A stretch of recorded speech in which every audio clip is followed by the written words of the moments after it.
Hello दोस्तों, नमस्कार। आप लोग से नमस्ते प्रणाम करती हूँ। आज लेकर आई हूँ बहू और सास का गीत। आप लोग को कैसा वीडियो लगा कमेंट में ज़रूर बताइए। आशा करती हूँ वीडियो ज़रूर पसंद आएगा और अंत तक वीडियो देखिए और सुनिए। बहुहर मिलल बड़ी हर जाई का बताई बबुआ। बहुहर मिलल बड़ी हर जाई का बताई बबुआ। का बताई बबुआ, का बताई बबुआ। बहुहर मिलल बड़ी हर जाई का बताई बबुआ। बहुहर मिलल बड़ी हर जाई का बताई बबुआ। पढ़त लिखत के समय रहली कैला मैरेज हो, कैला मैरेज। पढ़त लिखत के समय रहली कैला मैरेज हो, कैला मैरेज। घर में माचल बड़ी तबाही का बताई बबुआ। घर में मचल बड़ी तबाही का बताई बबुआ। बहुहर मिलल बड़ी हर जाई का बताई बबुआ।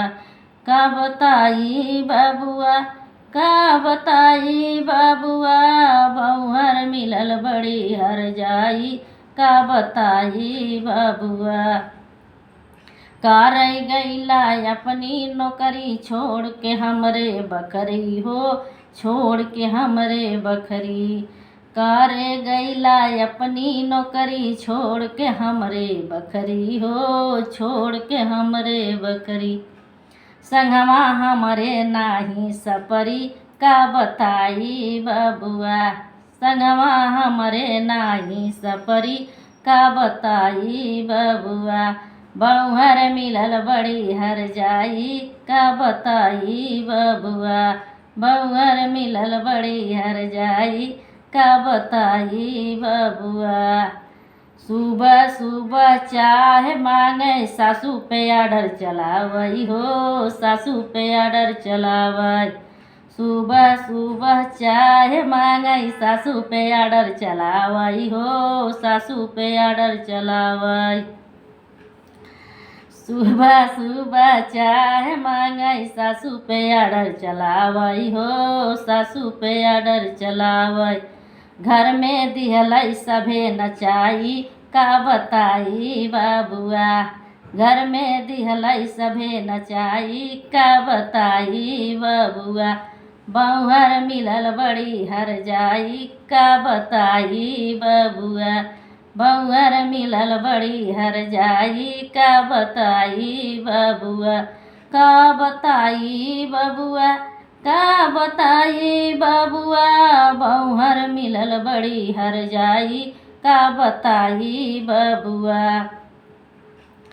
टच वाली मोबाइल देहला रात दिन बतियावई हो, रात दिन बतियावई।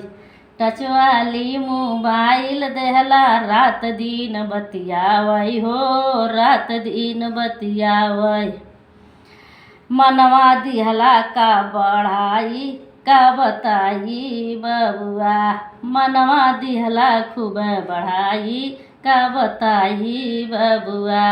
बहुहर मिलल बड़ी हर जाई का बताई बबुआ। बहुहर मिलल बड़ी हर जाई का बताई बबुआ।